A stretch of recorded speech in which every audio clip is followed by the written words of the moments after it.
Et si couper un fil, ce n'était pas juste provoquer une panne? Imaginez, une maison entière bascule dans le noir, non pas à cause d'un générateur usé, mais parce qu'une personne, à des kilomètres, a volontairement sectionné les fils. Pas sur un coup de tête, pas dans la panique, mais de façon parfaitement légale, et surtout totalement assumée. On croit souvent qu'une coupure d'électricité n'est qu'un banal accident technique. Pourtant, il y a des coupures voulues, nécessaires, qui bouleversent tout l'équilibre d'un système. Ces coupures-là ne veulent pas punir, mais corriger, poser une limite, dire assez. Prenons un exemple familier. Dans les années 70, à New York, les coupures de courant n'étaient pas que des incidents. Lors du blackout de 1977, la ville entière a basculé dans le chaos. Il y eut des pillages, mais aussi un immense débat sur la gestion de l'énergie et la responsabilité politique. Là, le fil n'a pas été coupé volontairement par un individu, mais la leçon demeure. Une rupture, même électrique, révèle toujours les failles d'un système. C'est précisément ce qui est arrivé au Burkina Faso. Ibrahim Traoré n'a pas agi dans l'ombre, ni pour provoquer, ni pour effrayer. Il a pris une décision radicale, à rebours des habitudes et des compromis de façade. Un geste technique, en apparence ordinaire, mais qui a marqué une rupture profonde avec l'ancien ordre. Le vrai danger, c'est d'ignorer la main qui coupe intentionnellement le courant. Quand on refuse de voir la décision derrière la coupure, on perd toute maîtrise de son environnement. On subit, on blâme le hasard, alors qu'ailleurs, quelqu'un a choisi de redéfinir les règles du jeu. Ce n'est pas propre au Burkina Faso. Regardez la Roumanie de 1989. La coupure des médias d'État, décidée par les manifestants, a symbolisé la fin du régime. Là encore, couper, c'était changer les règles. Et lentement, le sentiment d'impuissance s'installe, la méfiance grandit, et la passivité devient la norme. Pourquoi alors ce geste technique est-il devenu le symbole d'un changement radical? Pour comprendre ce qui s'est joué, il faut revenir à la veille de la coupure. Car derrière ce choix, il y avait bien plus qu'une simple urgence technique. Pourquoi tant d'actions publiques échouent-elles à changer la réalité? Cette question ne cesse de revenir, comme un refrain obsédant, mais les explications semblent s'entourner en boucle sans jamais percer le vrai mystère. Au Burkina Faso, les annonces officielles, les discours passionnés et les promesses éclatantes se sont succédés année après année. À première vue, chaque décision semblait marquer un tournant. Pourtant, derrière les mots et les images, la plupart de ces changements n'étaient que des symboles, des paravents dressés pour apaiser la foule ou conquérir l'opinion, sans jamais toucher à la racine du mal. Trop souvent, nous assistons à une pièce jouée sur la scène politique, où chaque acteur maîtrise ses gestes, où chaque déclaration a pour but de rassurer ou d'impressionner. Mais sur le terrain, dans la poussière et la réalité du quotidien, la vie des gens reste figée, comme si tout ce mouvement n'était qu'une illusion. La distance entre une façade et une vraie solution est abyssale. Les mesures superficielles, ces pansements posés sur des blessures profondes, condamnent la société à l'immobilisme. On attend un miracle, on répète les mêmes erreurs, et l'espoir s'effrite peu à peu. Prenons l'exemple du système éducatif français. Depuis des décennies, des réformes sont annoncées à grand renfort de conférences de presse. Mais sur le terrain, les difficultés persistent. Manque de moyens, surcharge des classes, inégalités qui se creusent. Là encore, la rupture véritable, celle qui irait à la racine du problème, reste évitée. Rompre ce cercle demande plus que de belles paroles. Il faut oser briser les routines rassurantes, refuser le confort des vieilles méthodes, accepter que le vrai changement dérange et bouscule. Couper avec ce qui ne marche plus, c'est risquer la colère de l'ordre établi, mais c'est aussi ouvrir la porte à une transformation authentique. Le coût d'un enchaînement de gestes de façade dépasse largement la perte de temps. C'est l'espoir collectif qui se consume lentement. On finit par croire que l'échec est normal, que l'avenir nous échappe, que notre voix n'a aucune prise sur le cours des choses. Un parallèle frappant existe avec la Grèce lors de la crise financière. Les plans d'austérité, présentés comme des solutions, n'étaient que des ajustements cosmétiques. Le vrai problème, l'évasion fiscale massive et la corruption, n'a pas été traité à la racine pendant des années. Pourtant, une autre voie existe, celle du courage, de la rupture radicale. C'est ce qui a surgi au Burkina Faso et c'est ce qui distingue une simple mise en scène d'un bouleversement réel. Mais comment ce basculement a-t-il été possible? Qu'est-ce qui a permis au Burkina Faso de franchir ce seuil que tant d'autres redoutent? Faut-il vraiment oser remonter jusqu'à la racine du problème, même si cela dérange ou choque? Cette interrogation bouscule, mais elle reste cruciale pour saisir la nature d'un vrai changement. Parfois, bouleverser l'ordre établi est la seule voie, quitte à risquer de perdre sa place, ses alliés ou son confort. Regardez l'Afrique du Sud sous l'apartheid, ce n'est pas une réforme timide qui a mis fin à la ségrégation. Il a fallu des ruptures nettes, des actions illégales à l'époque, comme les boycotts menés par Nelson Mandela et ses partisans, pour faire sauter le verrou de l'injustice. Prenons le cas d'Ibrahim Traoré. Lui, il a fait un choix radical, impopulaire mais essentiel. Son acte n'avait rien d'un discours poli ou d'une opération de communication destinée à rassurer l'opinion. Ce n'était pas un symbole creux ou un geste destiné à calmer la foule. Non, il a agi en profondeur, là où d'autres n'osaient même pas regarder, ouvrant une brèche dans un problème ignoré depuis des années. Cette intervention a sidéré. Elle a choqué car elle sortait du cadre, loin des promesses lisses et des rituels du pouvoir. Beaucoup l'ont jugée brutale, incompréhensible, car elle ne ressemblait pas à ce que l'on attend d'un leader traditionnel. Mais c'est précisément ce risque, cette rupture, qui distingue ceux qui entretiennent l'illusion de ceux qui changent vraiment les choses. Certains diront que prendre une telle décision, c'est s'exposer au pire. Réputation détruite, réseau perdu, stabilité menacée. Mais refuser d'agir, c'est condamner la société à l'immobilisme, à la répétition des mêmes échecs. La véritable question n'est donc pas de savoir si le choc est tolérable, mais si l'on est prêt à accepter les conséquences de l'inaction. À travers ce choix, tout un pays s'est retrouvé face à un carrefour, rester dans le confort trompeur des habitudes ou risquer la rupture pour bâtir un avenir différent. Le chemin de la transformation est toujours jalonné d'obstacles. Souvent, la peur du regard des autres pèse plus lourd que la crainte de l'échec lui-même. Mais au fond, si ce type d'action radicale devenait la norme, si d'autres secteurs osaient, eux aussi, couper avec le passé, quelles barrières tomberaient? Jusqu'où serions-nous prêts à aller pour que la société change vraiment? Le cas d'Ibrahim Traoré n'est qu'un exemple. D'autres, ailleurs, ont aussi franchi cette ligne rouge, parfois avec des conséquences inattendues. En 1989, la chute du mur de Berlin fut le résultat d'une série de petites ruptures. Un fonctionnaire, lors d'une conférence de presse, annonce trop tôt la fin des restrictions de voyage. Les foules se précipitent, les gardes hésitent, et soudain, un mur tombe. Le pouvoir paralysé est forcé d'accepter un changement irréversible. Et si, dès demain, chacun décidait de couper à la racine, sans hésitation, tout ce qui freine le progrès?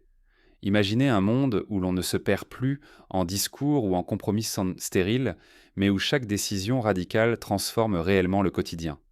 Un vrai bouleversement ne s'opère que quand les actes rattrapent enfin les intentions, jamais l'inverse. Dans le monde du travail, par exemple, combien de managers osent réellement rompre avec la culture du présentéisme? Combien osent réorganiser le temps de travail pour privilégier l'efficacité réelle plutôt que la présence obligatoire? Ceux qui l'ont fait, comme l'entreprise française Chronoflex, ont vu leur productivité grimper et leur climat social s'améliorer, simplement parce qu'un dirigeant a osé trancher net avec les vieilles habitudes. Si cette audace devenait la norme, tout un système serait ébranlé. L'éducation, la politique, le monde du travail, tous pourraient s'inspirer de cette rigueur, de cette volonté de trancher net.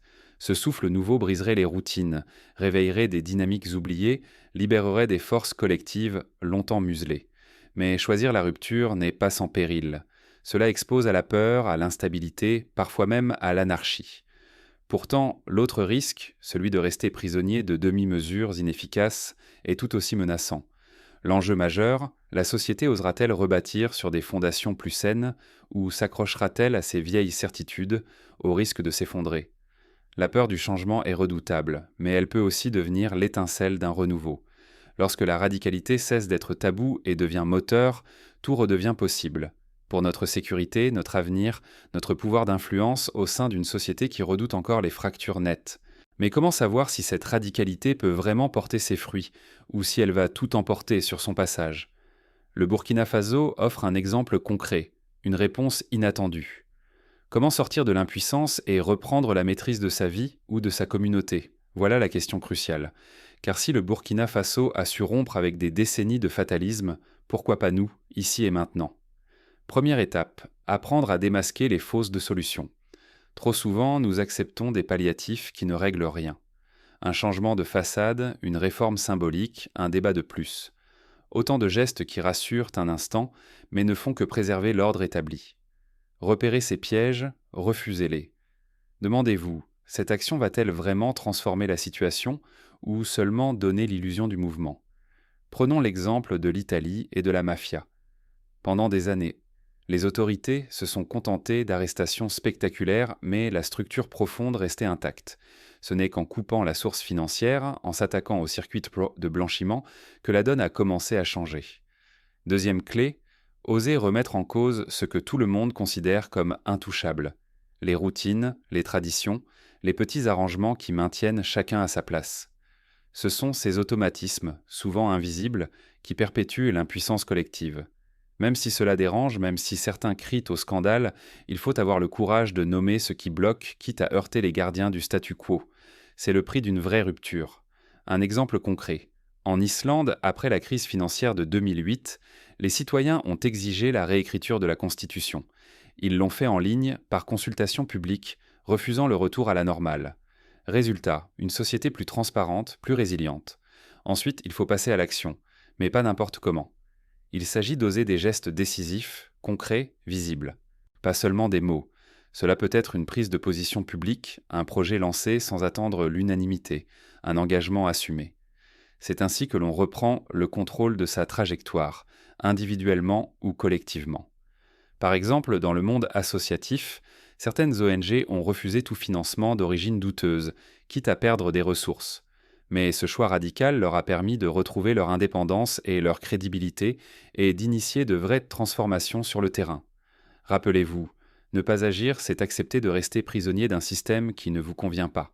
C'est laisser d'autres choisir à votre place, voir les mêmes problèmes revenir année après année. Mais agir, même à petite échelle, c'est ouvrir la porte à d'autres possibles. Plus de sécurité, plus de respect, une réelle influence sur votre environnement.